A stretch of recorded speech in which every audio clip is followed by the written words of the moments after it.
ठीक है, मैं कल्पना रजक बायो की टीचर हूँ और आज आप लोगों को बायो से रिलेटेड कुछ क्या बोलते हैं टिप्स देने वाली हूँ कि कैसे आप लोगों को एग्ज़ाम में आंसर देने हैं, है ना। कैसे आप लोगों को ज़्यादा से ज़्यादा नंबर स्कोर करने हैं और कहाँ पर आप लोग मिस्टेक करते हैं जिसकी वजह से आप लोगों के मार्क्स कटते हैं, है ना। जैसे कि अभी तक आप लोगों ने देखा है कि सभी बच्चे मेरे ख्याल से ब्लूप्रिंट से सभी को जानकारी है, ब्लूप्रिंट के हिसाब से आप लोग तैयारी भी कर रहे हो, है ना। लेकिन ब्लूप्रिंट ही सब चीज़ नहीं है, है ना। हमको जहाँ तक हो सके ब्लूप्रिंट से भी आगे जहाँ तक हो सके हम बुक को पूरा पढ़ें, क्योंकि जो एक नंबर के जो क्वेश्चन आते हैं, है ना, वो कहीं से भी उठा के आते हैं। तो आपको जब तक बुक की पूरी जानकारी नहीं रहेगी, बुक के अंदर से आप लोग पढ़े नहीं रहोगे, तब तक एक नंबर के क्वेश्चन को आप लोग सॉल्व करने में थोड़े से परेशानी होती है ना। तो आप लोगों को किस तरह से क्वेश्चन कर लिखने हैं आंसर कॉपी में और कैसे क्या लिखना है वो जरूरी है, क्योंकि सारे बच्चे होशियार हो, सभी 90 से ऊपर लाने की चाहत है सबको, है ना। तो कैसे 90 से ऊपर लाएंगे, तो जैसे क्या होते हैं हम लोग देखते हैं कि आप लोग अपनी तरफ से तो बहुत कोशिश करते हो, बहुत एग्जाम लिखते बहुत अच्छे से, लगता भी है कि मेरे को सारे मार्क्स मिलेंगे जितना मैंने लिखा है, लेकिन छोटे छोटे आप लोग क्या कर देते हो, मिस्टेक कर देते हो, है ना। और वो मिस्टेक क्या क्या रहता है जनरली, जैसे देखते हो कि फर्स्ट मिस्टेक आप लोगों का देखते हो कि कॉपी जब आप लिखते हो, जैसे ही आप परीक्षा हॉल में जाते हो नर्वस हो जाते हो एकदम से कि कैसे करेंगे बोल के, है ना। वहाँ पर आप लोग जनरली क्या करते हो, एक क्वेश्चन उठाया और काट देते हो, है ना। तो इस तरह का करते हैं जिससे आपकी कॉपी भी क्या होती है, खराब दिखती है और सारे चेकिंग वाले को भी होता है। तो जहाँ तक हो सके आप लोग नर्वस ना हो, क्योंकि ये जो चीज़ें नर्वस जहाँ हुए मतलब वहाँ पर आपका एक मार्क्स गया हो, आपका दिमाग काम करना क्या हो गया वहाँ पर बंद कर देता है ना। तो जब आप लोगों के पास फर्स्ट में 15 मिनट का टाइम दिया रहता है जिसमें आप लोगों को पूरी क्वेश्चन पेपर क्या करने करते पढ़ते हैं। तो आप क्या करो, सबसे पहले पूरा क्वेश्चन पेपर पढ़ो एकदम शांत मन से, डरने वाली कोई बात नहीं है ना। और फिर उसके बाद उसमें जो क्वेश्चन आपको बहुत अच्छे से आता है उसको आप लोग क्या करना करो, सॉल्व करना शुरू कर दो, ठीक है ना। जो नहीं आता उसमें दिमाग खपाना नहीं है ना, कि जो अरे ये तो हमसे बनेगा नहीं, हम इसको कैसे करें, ऐसा नहीं है। जो आता है उसको सबसे पहले करो, उसके बाद धीरे धीरे उसमें क्या करना शुरू करो, आगे के क्वेश्चन करते जाओ। अब जो आपको डिफिकल्ट लग रहा है, जिससे आपको प्रॉब्लम हो रही है, उसको सबसे लास्ट में क्या करो, सॉल्व करो। सबसे पहला आप लोगों का मेन प्रॉब्लम रहता है टाइम। हम जनरली आप लोग एग्जाम हॉल से निकलते हो तो पूछा जाता है कि कैसे क्या हुआ बोल के, तो क्या बोलते मैडम टाइम कम पड़ गया, मेरे को तो आता था लेकिन मेरे पास टाइम कम हो गया, है। तो सबसे अच्छा है कि जहाँ तक हो सके आप लोग ना एक रिस्ट वॉच पहन लो, बहुत अच्छा है एग्जाम हॉल में, क्योंकि एग्जाम हॉल में टाइम का बहुत महत्व रहता है ना। तो आप लोग उसमें टाइम डिवाइड करो कि एक नंबर के प्रश्न को मेरे को इतना टाइम में कंप्लीट करना है, 2 नंबर के प्रश्न को मैं इतने टाइम में कंप्लीट कर लूँ, है ना। 3 नंबर के प्रश्न को मैं इतने टाइम में कर लूँ, 4 नंबर का प्रश्न को मैं इतने से। तो अगर आप लोग टाइम डिवाइड कर दिए रहोगे ना तो आप आराम से सारे क्वेश्चन क्या कर सकते हो, कवर कर सकते हो, है ना। तो मेन आपका जो रहता है वो क्या रहता है, आपका टाइम, ठीक है ना। तो टाइम अगर आपके पास है तो आप सारी चीज कर सकते हो, है ना। इसके अलावा जैसे देखते हैं कि कुछ बायो के, अगर बायो से रिलेटेड हम बात करते हैं तो बायो में हमारा मेन चीज जो रहता है वो डायग्राम। बायो में बोलते हैं डायग्राम बोलता है आंसर, है ना। बाकी चीजों में तो क्या रहता है, हम लोग थ्योरी से करते हैं, लेकिन बायो सब्जेक्ट में ऐसा है कि डायग्राम आपके आंसर को बताता है। तो जहां तक हो सके बायो में क्या करो, आप डायग्राम में जहां पर मिला है ना, डायग्राम जरूरी है। इतना डायग्राम ऐसा भी मत बनाओ कि डायग्राम बनाने में ही पूरा टाइम निकाल दो। कई लोग क्या रहता है, डायग्राम बनाते बनाते ही पूरा टाइम निकाल देते हैं, है ना। उसमें बहुत होता है। इतना मतलब स्पष्ट डायग्राम बनाओ और जो सामने वाले जो टीचर्स है उसको समझ में आ जाए। मेन है लेबलिंग, आप वेल लेबलिंग करो, उसमें कहाँ पर क्या क्या पार्ट्स है बस उतना ही काफी है ना। इसके अलावा आप लोग में एक और प्रॉब्लम रहता है, जैसे क्या बोलते हैं डिफरेंस दिया जाता है ना। तो डिफरेंस देते हैं तो क्या कर देते हो, पैराग्राफ में लिख देते हो। तो अगर डिफरेंस दिया गया तो जहां तक कोशिश करो आप क्या करो, 2 कॉलम काट दो, ठीक है। जैसे हम लोग डिफरेंस देते हैं तो क्या होता है इस तरह का, मान लीजिए हमारे में डिफरेंस दे रहे हैं, क्या आपका है सेक्सुअल रिप्रोडक्शन, ठीक है। और दूसरा कर दो सेक्सुअल रिप्रोडक्शन, ठीक है। और इस चीज का ध्यान रखना कि आपने जो डिफरेंस पूछा गया, जो क्वेश्चन है वो कितने मार्क्स का है, 3 मार्क्स का है, 4 मार्क्स का है या 5 मार्क्स का है ना। तो अगर 3 मार्क्स का होगा तो क्या करो, 3 डिफरेंस दे दो, काफी है। जरूरत नहीं उसमें आप 5 डिफरेंस दो, 3 डिफरेंस ही आपके लिए क्या है, पूरे मार्क्स मिलेंगे आपको, ठीक है।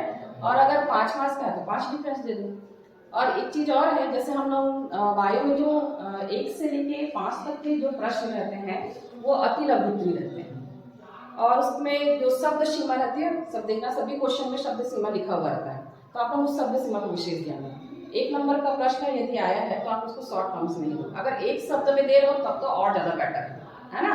अगर उस टाइप का क्वेश्चन है तो आप इसको क्या कर सकते हो, एक शब्द में दे सकते हो, है ना। तो इस तरह से आप शब्दों को विशेष ध्यान देना, शब्द सीमा कितनी बोलेंगे है उतना ही लिखना।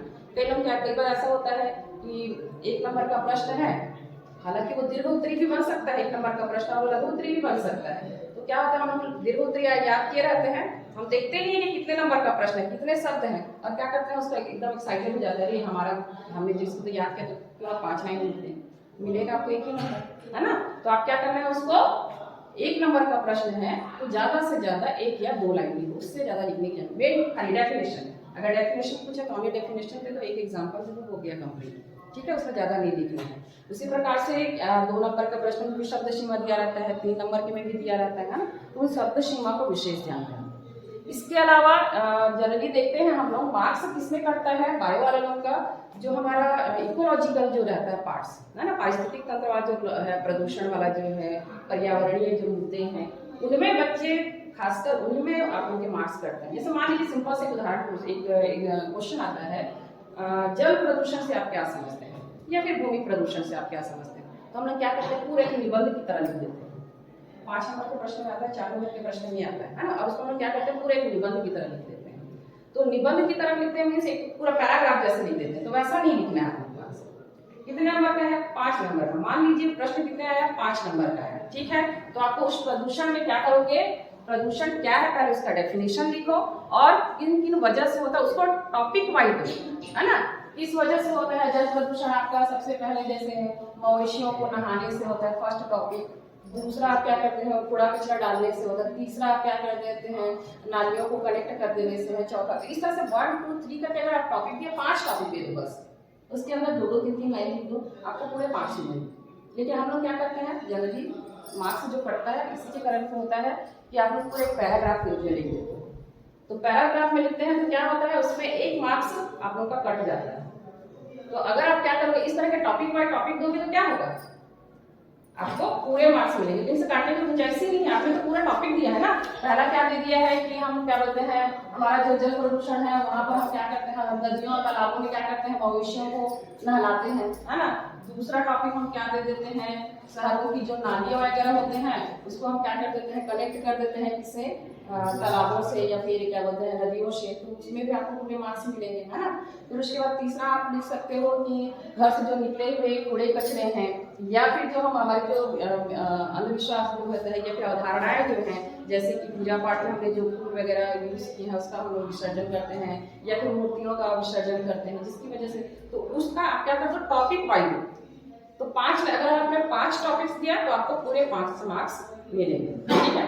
और एक याद करते समय आप लोग को, अभी जैसे आप लोग सभी तैयारी कर रहे हो, और क्योंकि बायो में तो डायग्राम बहुत जरूरी है ना, तो डायग्राम को आपको जहाँ तक हो सके ऐसे प्रैक्टिस करो कि वो आप आसानी से बना सको। जैसे हमारे लेसन में क्या है, डीएनए है, आता है जनरली वाटसन एंड क्रिक का मॉडल आता है ना। तो हम लोग क्या बोलते हैं, इस तरह का श्रृंखला बनाते हैं, इस तरह का हमारा बनता है, एक द्विकुंडल की संरचना बनती है, ऐसी बनती है। ये तो मेरे ख्याल से हर कोई इजीली बना लेता है ना। लेकिन उसके बाद जो आणविक संरचना होती है उसमें आप लोग बड़े कंफ्यूज हो जाते हैं कि इसको बनाए कैसे, है ना।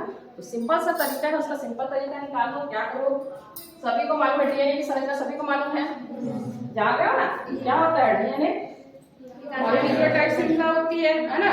कितने बड़े कितने होते हैं, दोहरे कुंडल होते हैं, है ना। 2 श्रृंखलाएं होती है, दोनों क्या होती है, एंटी पैरेलल होती है, ये तो सभी जान रहे हो, है ना। मैं ऐसे ही बता रही हूँ, बाकी सबको मालूम है ना। एंटी पैरेलल होता है, और उसके बाद कैसे होते हैं, उनकी जो सिराएं होती हैं ऑपोजिट होती है ना।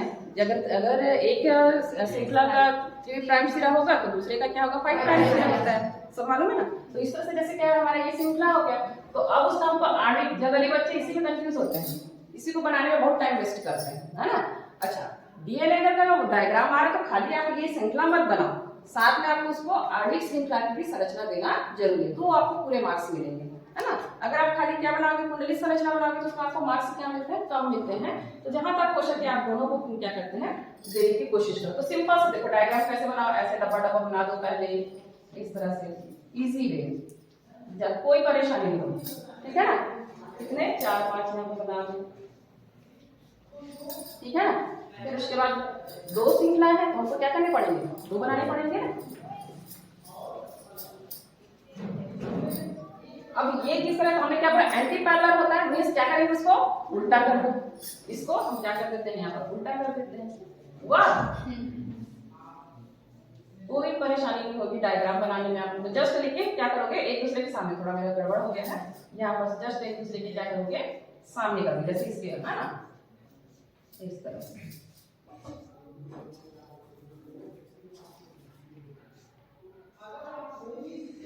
इस तरह ऑपोजिट हो गए, ठीक है। अब यहाँ पर अगल बगल क्या कर दो, इस तरह से एक लाइन खींच दो।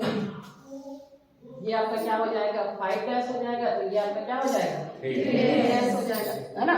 और ये आपका क्या हो जाएगा 3 डैश, तो ये आपका क्या हो जाएगा 5 डैश। ओके, एंटर कर दो, ठीक है। अब उसके बाद क्या कर दो, इसमें आपका यहाँ से निकाल दो, एक एक हाथ निकाल दो इसका, ओके ना। चूंकि ये एंटी पैरेलल है इसलिए इसका हाथ कहाँ आएगा, नीचे की ओर आएगा, ठीक। अब इसमें क्या लगा रहता है, यहाँ पर लगा रहता है इस तरह से,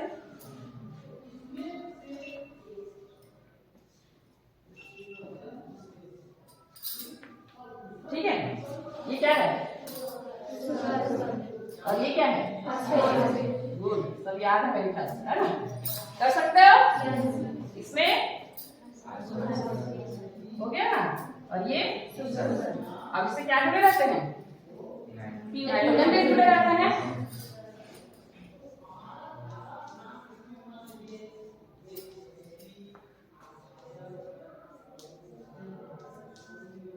नाइट्रोजन बेस, ठीक है। क्या रहता है एडेनिन, तो इधर क्या हो जाएगा थाइमिन, साइटोसिन गुआनिन, फिर एडेनिन थाइमिन, बॉन्ड बना दो,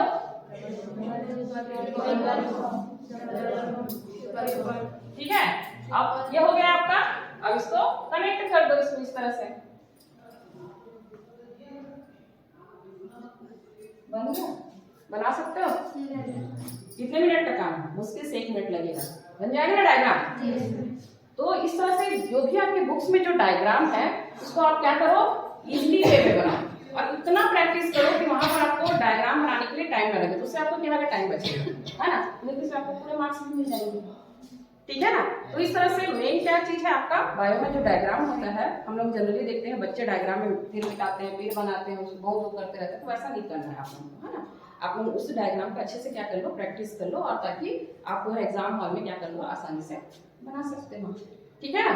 इसके अलावा जैसे बायो में जनरली जो मार्क्स कटते हैं बच्चों का, हम लोग जैसे कॉपी में चेक करते हैं तो देखते हैं उनमें जो क्या बोलते हैं आपका जो डायग्राम जैसे पूछा गया है, क्वेश्चन जो रहता है वो क्या होता है खंडों में डिवाइड रहता है। हम लोग उस चीज़ को आप लोग ध्यान नहीं देते हैं, जैसे कि आप पूछा गया कि स्पर्मेटोजेनेसिस से आप क्या समझते हैं, है ना। तो फिर वो है आपका, या फिर स्पर्मेटोजेनेसिस की परिभाषा लिखे हैं, फिर दूसरा दिया जाता है इसके क्या लाभ है क्या हानि है, इससे क्या बनते हैं, ऐसे 2-3 खंड, तो उस हिसाब से खंडों में डिवाइड रहता है, 1+2+1 करके मार्क्स भी डिवाइड रहते हैं। तो आप उसके हिसाब से, अगर 1+ दिया है 1 नंबर के हिसाब से पहले वाले को, तो फिर 2+ दिया तो थोड़ा सा विस्तार में लिखो, फिर 1+ दिया है तो थोड़ा सा कम कर दो, इस तरह से देना है ना। इसके अलावा लाभ हानि पूछा जाता है, ठीक है। तो लाभ हानि वगैरह होते हैं, तो आप ये चीज को देखो कि उसमें कितने मार्क्स के हैं, उस हिसाब से आप उसको लाभ को भी लिखो, है ना। आप ऐसा नहीं कि 10 को लाभ लिख दिए, जानकारी इसका मतलब ये नहीं कि आप पूरा पूरा उतार के आओ, है, क्योंकि आपके पास तो क्या चाहिए टाइम लिमिट है वहाँ पर, है ना। तो आप उसको बाकायदा आप उसमें देखो कि कितने मार्क्स का है और कितना आपको उसमें लिखना है, ठीक है। इसके अलावा जैसे और भी आप लोग एग्जाम में, जैसे मैंने कहा कि जनरली आप लोग की कॉपी बोलती हैं, है ना। हम लोगों को ऐसा होता है कि किसी की कॉपी बहुत अच्छी रहती है तो अच्छा लगता है चेक करना भी, और वो भी लगता है उसमें मार्क्स क्लियर होता है कि आप क्या लिखना चाहते हो। तो आप लोग जो कॉपी में जब लिखते हो तो पहली बात तो अगर आप काट रहे हो, कहीं बाय चांस आप लोग की गलती हो जाती है, तो काट रहे हैं तो क्या करो सीधा एक लाइन, कोई जरूरत नहीं इस तरह से कचर पचर करने की, है ना। आप यही काम करते हो, पूरा कचर पचर करते रहते हो उसमें, वो सब नहीं करना, सीधा एक लाइन से काट दोगे, ठीक है। ये आप लोगों का एक ये जो करने में आपका क्या होता है, आपकी कॉपी कैसी रहेगी, नीट रहेगी, क्लीन रहेगी, और साथ में आपको मार्क्स भी अच्छे मिलेंगे। अच्छा, एग्जाम में जब आप लोग आंसर देते हो तो सटीक आंसर दो, ज़्यादा विस्तार से देने की जरूरत नहीं है। जैसे अगर हम बायो में की बात करते हैं तो जैसे हम देखते हैं कि वो आपका एक संकरी पढ़े हो आप लोग, कौन से लेशन में है? 5 में ना, मेंडल का जो लॉ है ना, उसमें है। तो एक संकरी रहता है तो उसमें हम लोग क्या करते हैं, दो प्लांट को क्रॉस कराते हैं, है ना, यानी कि दो कैरेक्टर्स वाले। एक होता है हमारा क्या होता है, टॉल होता है, और एक हमारा क्या होता है, ये होते हैं, है ना। तो जब आप इस तरह का, ये 3 नंबर के प्रश्न में आता है, जनरली पूछा जाता है। तो जब आपको इसका पूछा गया कि एक संकरी क्रॉस से आप क्या समझते हो, और क्या बोलते हैं इसका वर्णन कर बोलते हैं, है ना, तो क्या करेंगे, तो चेकर दो पूछा जाता है, चेकर बोर्ड के थ्रू से बताओ बोलता है। तो चेकर बोर्ड के थ्रू से अगर बाकायदा बोला गया है तो आपको चेकर बोर्ड बनाना पड़ेगा। अगर आप चेकर बोर्ड नहीं बनाते हैं तो ऐसी कंडीशन में आप लोग मार्क्स कटेंगे। चेकर बोर्ड वाला जान ही रहे हो, है ना। तो वहां पर क्वेश्चन को ध्यान से पढ़ो, चेकर बोर्ड का यूज किया गया है, यूज करने के लिए बोला है कि नहीं बोला है। अगर चेकर बोर्ड का नाम दिया गया है वहां पर चेकर बोर्ड के थ्रू से समझाओ, तो आप बाकायदा क्या करोगे, चेकर बोर्ड बनाओगे, है ना। अगर नहीं बोला जाता तो कैसे भी क्रॉस करा सकते हो, ठीक है। अच्छा, आंसर कैसे दोगे, जैसे मैंने कहा एक है सिंगल क्रॉस वाला, तो उसमें आप बताओगे कि सिंगल क्रॉस में हम दो मतलब एक सिंगल कैरेक्टर्स वाले प्लांट देते हैं, तो उसमें क्या होता है, ये जैसे आपने ये दिया तो कई बच्चे क्या करते हैं, टी कर दिए और इस तरह से इसमें क्या करते हैं, क्रॉस करा दिए। अभी सामने वाला को बताना भी तो पड़ेगा ना कि ये टी क्या चीज है, ये स्मॉल टी क्या है, कैपिटल क्या है ना, ये आपका क्या चीज है ना। तो आप सबसे पहले क्या करो, जो भी आंसर लिखो सबसे पहले तो पर डेफिनेशन लिखोगे आप कर क्या रहे हो, है ना। उसके बाद टी की आपने लिखा तो ये क्या हो जाएगा, प्रभावी लक्षण वाले पौधे, यानी कि आपका क्या होगा, लंबा प्लांट बताओ अभी इसको, है ना, लॉन्ग प्लांट बताओ इसको, ठीक है। फिर उसके बाद क्या करोगे, स्मॉल टी यूज करो और वहां पर क्या लिखो, या फिर क्या कर सकते हो आप लोग घना पौधा लिख सकते हो। तो ये समझ में आ गया हमको कि भाई ये जो है वो हमने किसके लिए यूज किया है, लंबे प्लांट के लिए, और ये क्या है, स्मॉल प्लांट के लिए, है ना। तो इससे आपका क्या हो जाएगा, जो भी आपका जो कॉपी चेक करेगा कि भाई आपका क्लियर है ना। फिर उसके बाद ये लिखा, लेकिन यहाँ पर आप लोग क्या कर देते हो, F1 पीडी लिखना भूल जाते हैं, पता है ना। ऐसे ऐसे चीजों में मार्क्स करते हैं, है ना। तो यहाँ पर आपको क्या लिखना पड़ेगा, F1 पीडी, ठीक है। अब यहाँ पर F1 पीडी किए, फिर इसमें F1 पीडी में क्या होता है, सर्फ होता है, तो वहां पर उसको भी लिखो कि सर्फ परागण यहाँ पर लिखो, या फिर स्वपरागण लिखो यहाँ पर, ऐसे करके स्वपरागण। तो देखो हम डायग्राम में ही पूरा आंसर लिख दे रहे हैं, लिखना पड़ रहा है मेरे को यहाँ पर। इस डायग्राम को देख के मेरे को सब समझ में आ रहा है कि आपने क्या क्या किया है ना। तो बायो में बोल रहे ना, बायो में डायग्राम बोलता है, क्या चीज को बोलता है, आपके आंसर को। तो अगर आप आंसर बहुत अच्छे, आप डायग्राम बहुत अच्छे से दे रहे हैं तो आपको क्या मार्क्स कहीं पे भी नहीं करेंगे। अगर आपने डेफिनेशन गलत भी लिख दिया है या फिर थोड़ा आपने पूरा क्लियर भी नहीं किया डेफिनेशन को, कई बार कैसा होता है कि हमको तो समझ में आता रहता है लेकिन हम उस डेफिनेशन को क्लियर नहीं कर पाते हैं। तो ऐसी कंडीशन में अगर आप इस तरह से देंगे तो क्या हो जाएगा, आपका डेफिनेशन क्लियर हो जाएगा, है ना। फिर उसके बाद यहाँ पर आपने उसको क्रॉस किया तो चेकर बोर्ड बोला है, तो आप क्या करोगे, सबसे पहले आपको तो इस तरह से क्या बनाना पड़ेगा, बोर्ड बनाना पड़ेगा, है ना। और क्या करोगे, इसमें मेल और फीमेल, है ना, एक तरफ मेल को करोगे और एक तरफ क्या करोगे, आप उसमें साइन भी डालो। आप ये चार तरफ हो जाते हो, बना तो लेते हो आप बहुत अच्छा चीज बनाते हो, लेकिन क्या कर छोटी छोटी चीजों को छोड़ देते हो जो आपको वहां पर डायग्राम, जैसे यहाँ पर क्या साइन लिख दोगे तो हमको पता कैसे चलेगा कि कौन सा मेल है कौन सा फीमेल है ना। फिर उसके बाद क्या करो, इसमें क्रॉस कर देते हैं। तो अगर आपने इस तरह का क्या किया, आंसर लिखा, तो आपको पूरे फुल मार्क्स मिलेंगे। और अगर आप इसमें से किसी चीज को एक छोड़ोगे तो उसमें आपके मार्क्स क्या होते हैं, कट जाएंगे। तो इस चीज को विशेष ध्यान खास करवाएं, समझ में आया ये चीज, ठीक है। उसके बाद जैसे आप लोग देखते हो डबल क्रॉस सबका क्लियर है, सब जानते हो डबल क्रॉस, है ना। डबल क्रॉस में भी जनरली उसमें भी मिस्टेक करते हैं। तो क्या होता है, डबल क्रॉस में हम लोग क्या करते हैं, दो क्वालिटी वाले लेते हैं, दो कैरेक्टर्स वाले प्लांट्स लेते हैं, है ना, और उनके बीच में क्या किया जाता है, क्रॉस किया जाता है। तो उसमें जो आप लोग गैमेट्स बनाते हो उसको गड़बड़ करते हो। और ये क्वेश्चन ऐसे होते हैं जिसमें अगर एक भी गलत हो गया तो आपका तो सबसे पहले जीनोटाइप रेशियो और फिनोटाइप रेशियो पूरा गड़बड़ा जाएगा, मार्क्स पूरे कटेंगे। मतलब एक गलत, जैसे मैथ्स में क्या होता है, सूत्र अगर गलत लिख दिया तो सारे जो क्वेश्चन सॉल्व होता है वो पूरा गलत हो जाता है। तो सेम इसमें भी वही होता है ना। अच्छा, इसमें ये बनाने के बाद आपको उसको रेशियो भी देना जरूरी है, जीनोटाइप कितना रेशियो है और फिनोटाइप कितना है। समझ में आया है ना। तो इस तरह से स्टेप बाय स्टेप आप लोगों को क्या करना है, आंसर करना। तो देखो इतने से में ही पूरा हमारा आंसर कंप्लीट हो गया है ना। तो इस तरह से आप क्या करोगे, रेशियो को भी देना है ध्यान में, आपको क्या बोलते हैं डायग्राम को भी ध्यान देना है। अच्छा, जैसे क्या बोलते हैं कुछ इंपॉर्टेंट क्वेश्चन है बायो में आप लोगों के, मेरे ख्याल से तो ये सारी चीजें सभी टीचर्स भी बताए होंगे आप लोगों को, नीट एंड क्लीन लिखनी है, क्या बोलते हैं जहाँ तक हो सके पहले इजी क्वेश्चन मतलब आपको जो आता है वो सब पहले लिखो, फिर बाद में डिफिकल्ट क्वेश्चन को लिखो, है ना। तो ये तो सारी चीजें बताएंगे। अब मैं कुछ बायो से संबंधित जो इम्पोर्टेंट क्वेश्चन है जिनके आने के चांसेस होते हैं, है ना, उनको बताती हूँ। जैसे आप लोग जनरली फर्स्ट लेसन से स्टार्ट करते हैं, है ना। पहला लेसन जो है हमारा रिप्रोडक्शन पार्ट है ना। तो रिप्रोडक्शन पार्ट्स में जनरली जो क्वेश्चन आते हैं वो उसमें है, पहला क्वेश्चन जो आता है वो आपका स्पर्मेटोजेनेसिस है ना। दो होते हैं हमारा, एक होता है क्या होता है स्पर्मेटोजेनेसिस और दूसरा क्या होता है oogenesis। इससे दो क्वेश्चन बनते हैं, है ना। कौन कौन से क्वेश्चन बनते हैं, या तो स्पष्ट चित्र बताओ बोलते हैं, चित्र के आरेख बनाने के लिए बोला जाता है, या फिर आप लोग को डिफरेंस पूछा जाता है ना, स्पर्मेटोजेनेसिस एंड oogenesis में क्या अंतर है। ये दो क्वेश्चन आप लोग के बनते हैं। उसके बाद जैसे वुमेन्स रिप्रोडक्शन जो है ना, उसमें जनरली आप लोग को क्वेश्चन पूछा जाता है ओवरी और टेस्टिस। उसमें आप लोग को वर्णन नहीं पूछा जाता, इसलिए उसमें वर्णन में ज्यादा मेहनत मत करो। उसके में क्या आता है, डायग्राम आता है ना। डायग्राम में क्या करोगे, उसमें डायग्राम में दो तरह से पूछा जाता है डायग्राम। एक तो या तो आप लोग को बता दिया जाएगा कि ये पार्ट्स कहाँ कहाँ पर है, इसको लिखने के लिए बोलते हैं, या फिर आप लोग को सचित्र क्या बोलते हैं डायग्राम बनाने के लिए बोला जाता है ना, लैबलिंग टूल। तो ये दो आपके क्या बोलते हैं हिस्से आ जाते हैं, आपके कौन से वाले पार्ट से, रिप्रोडक्शन वाले पार्ट से आते हैं, ठीक है ना। और एक नंबर के प्रश्न आते हैं उसमें, जिसमें जनरली आपके क्लिस्टोग्राम्स वगैरह होते हैं। तो एक नंबर का प्रश्न वो रहता है।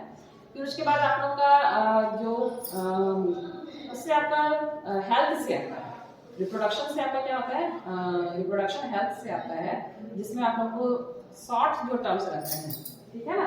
क्या रहता है आपका, जैसे क्या होता है, हाँ, जो छोटे छोटे वर्ड्स रहते हैं उसको पूरा आपको क्या करना रहता है, नॉर्मल बना रहता है ना, वो जनरली तो रिप्रोडक्शन से वो आता है।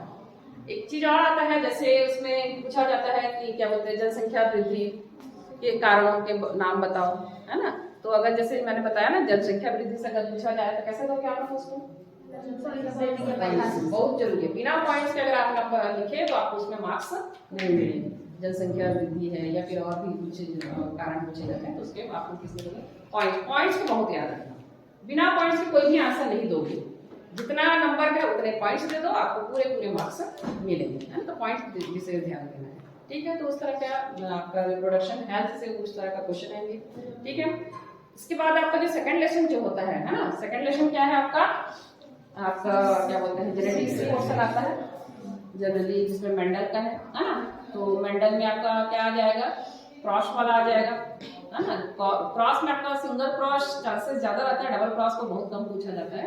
तो सिंगल क्रॉस कैसे देना है आपको पता चल गया, इसमें आंसर ऐसे दोगे, डबल क्रॉस में भी इसी तरह के आंसर दोगे, ठीक है। इसमें आपको क्या मिलेंगे, पूरे मार्क्स मिलेंगे, ठीक है। इसके अलावा आप क्या बोलते हैं, उसमें आपका जो है लिंकेज इंपॉर्टेंट है, लिंकेज है, क्रॉसिंग ओवर है ना, सेक्स डिटर्मिनेशन है, ये इंपॉर्टेंट क्वेश्चन है, ठीक है।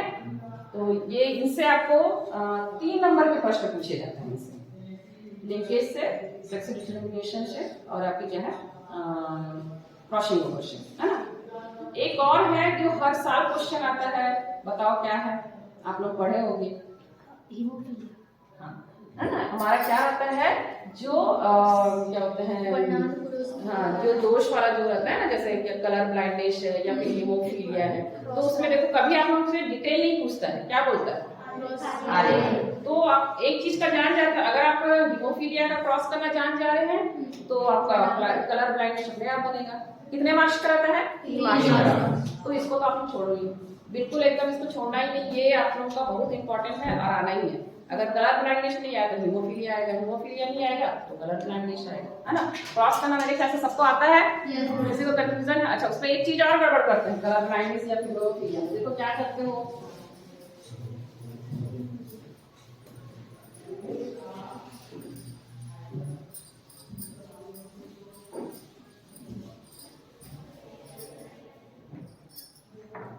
रहता है, जैसे हम लोग पढ़ते हैं ना, जैसे मान लीजिए एक नॉर्मल मेल है ना, नॉर्मल मेल है, ठीक है। और तो सबसे पहले और इसको क्या होता है, कैरियर वुमेन,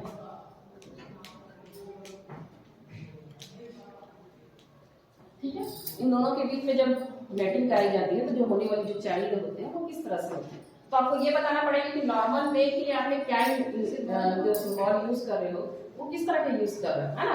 जैसे नॉर्मल मेल के लिए हमने क्या किया, एक्स वाई किया, है ना। लेकिन अगर मैं नॉर्मल की जगह मैं क्या बोल देती हूँ, ग्रसित है ना, तो क्या करोगे इसके लिए, वहां पर मुझे सिंबल दोगे, किसमें रहेगा आपका, एक्स में, ऐसे रहेगा। सी मींस क्या हो जाता है, ग्रसित, है ना। तो आप इस तरह का करोगे, तो कई बार क्या होता है आप लोग इसको छोड़ देते हो और उसके बाद क्रॉस कराते हो, तो क्या आता है रिजल्ट, पूरा पूरा गलत, है ना। तो ये चीज जाना, कैरियर में क्या होता है, एक में इस तरह से आएगा ना, ठीक है ना, इस तरह से आएगा। तो अगर आप इसमें कई बार क्या होता है कैरियर कर रहे हैं और इस तरह से कर दीजिए, तो क्या होगा, बुरा चीज हो गया ना, कैरियर की जगह क्या हो जाएगा, ये रशीद होगी ना, है ना। तो ये चीज को जरूर ध्यान बनाते सही हो आप, एक्स जैसे मेल है तो एक्स वाई आपने डाल दिया, ठीक है, फीमेल है तो एक्स एक्स आपने डाल दिया, लेकिन जब वो किसी डिसीज को लेके चल रहा है तो उस डिसीज किसमें है, मेल में किसमें है, फीमेल में है, ग्रसित है, वाहक है, ये सब तो आपको बताना जरूरी है ना। कई बार क्या करते हैं क्रॉस कर देते हैं और क्रॉस करने के बाद भी गड़बड़ करते हैं। आपने यहाँ पर ठीक है सिंबल सही डाल दिया, यहाँ पर आपने क्या किया, सिंबल तो सही डाल दिया, चलो इसको कर देते हैं, ये कैरियर है तो ये हटा देते हैं, ठीक है, नॉर्मल है तो इसको भी हटा देते हैं, चलो क्रॉस कराए, ठीक है। क्रॉस कराएंगे तो क्या होगा, ये एक्स और ये एक्स हो गया, ये हुआ ना, ठीक है। और उसके बाद क्या करेंगे, ये एक्स और ये एक्स होगा तो क्या हो गया, एक्स एक्स हो गया। अब उसके बाद यहाँ पर इसको करो तो क्या हो जाएगा यहाँ पर,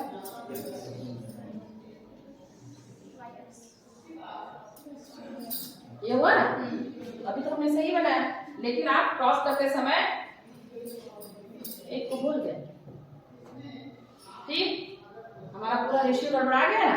देखो अभी रिजल्ट क्या आ जाएगा हमारा, ये वाहक हो गया, ये क्या हो जाएगी, नॉर्मल हो जाएगी, ये भी नॉर्मल हो जाएगा, ये भी नॉर्मल हो जाएगा, पूरा गड़बड़ हो गया, है ना। तो इसलिए जहां तक हो सके इस पर विशेष ध्यान, ठीक है, कि हमने सिंबल सही डाला है कि नहीं।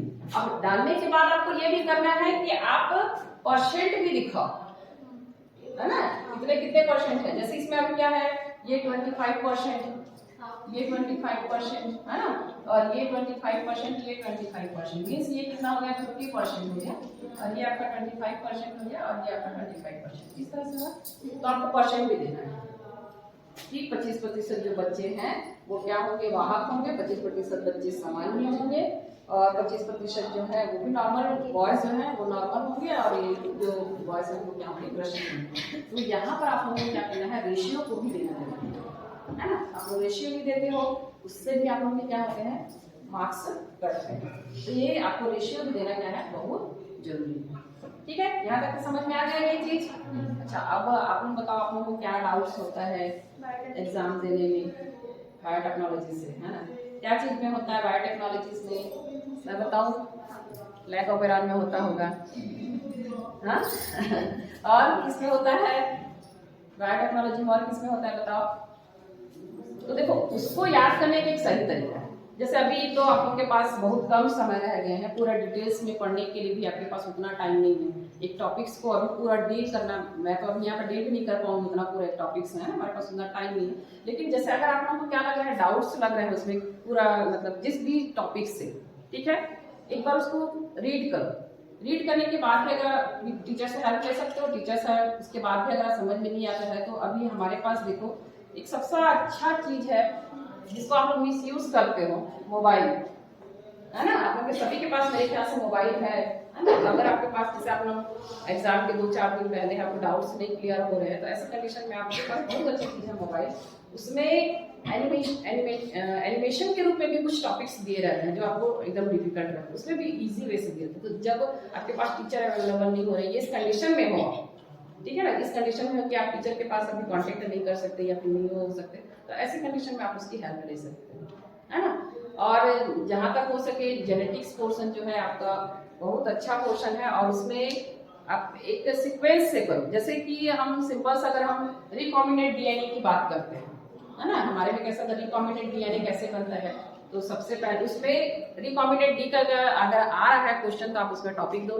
सबसे पहले तो आप क्या करोगे, जो भी डीएनए में आप कन्वर्ट करना चाहते हो उसका क्या करोगे, चयन करोगे। पहला टॉपिक डालोगे डीएनए का चयन है, फिर उसके बाद आप किसका करोगे, वाहक का चयन करोगे। दूसरा टॉपिक आपका क्या रहेगा, वाहक रहेगा। फिर तीसरा आप क्या करोगे, उन दोनों को जोड़ोगे, है ना, फॉरेन, फिर उसके बाद क्या फॉरेन डीएनए लोगे, उसके साथ क्या करोगे, जोड़ोगे, और जोड़ने के बाद फिर हमारे पास क्या आता है, एक रिकॉम्बिनेंट नया डीएनए आता है। तो उसको क्या करोगे 1 2 3 करके सीक्वेंस बाय लिखना, ठीक है। तो उससे भी आपको क्या मिलेंगे, पूरे मार्क्स मिलेंगे, वहां पर भी आपके मार्क्स कटने नहीं है। तो इस तरह से आप लोग क्या करोगे, जो भी आपका सब्जेक्ट है और जो भी आपका टॉपिक्स है उसको आप लोग ध्यान से पढ़ना, और उसके हिसाब से आप लोग उसको क्या करोगे, आंसर लिखोगे, ठीक है। और किसी को कुछ डाउट, क्या आप लोग एग्जाम हॉल में आप लोग जाते हो तो कैसा, ऐसा तो नहीं है अगर आप लोग 10th वाले रहते तो फर्स्ट एक्सपीरियंस है मान लो, लेकिन अभी आप लोग क्या हो 12th वाले, मीन्स एक बार बोर्ड एग्जाम आप दे चुके हैं, तो जब आप लोग एग्जाम हॉल में जाते हो तो आप लोगों को क्या लगता है,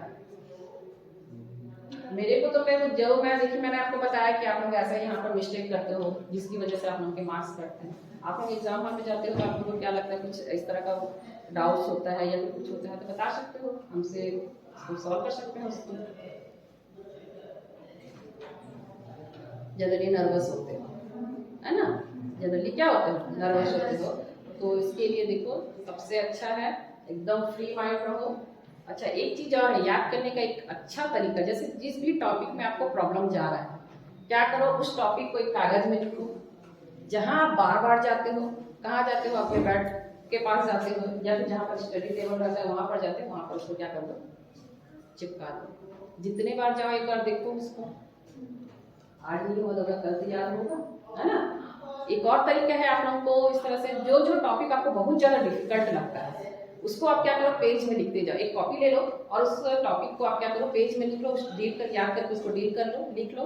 और उसके बाद जिस दिन एग्जाम रहेगा उसके जस्ट, क्योंकि हमारे पास उतना टाइम नहीं रहता है कि हम हर पेज को पलटा पलटा के देखते हैं, है ना, तो आप क्या कर सकते हो, एक कॉपी हमारी बन गई, कौन सी वाली कॉपी बन गई, जिसमें हमको प्रॉब्लम है, उस कॉपी फिर उस दिन आप क्या करोगे, रात में या फिर सवेरे जब एग्जाम देने जाते हैं उस टॉपिक के एक बार, केवल एक बार रीड कर लो, आपके प्रॉब्लम क्या हो जाएगी, है ना।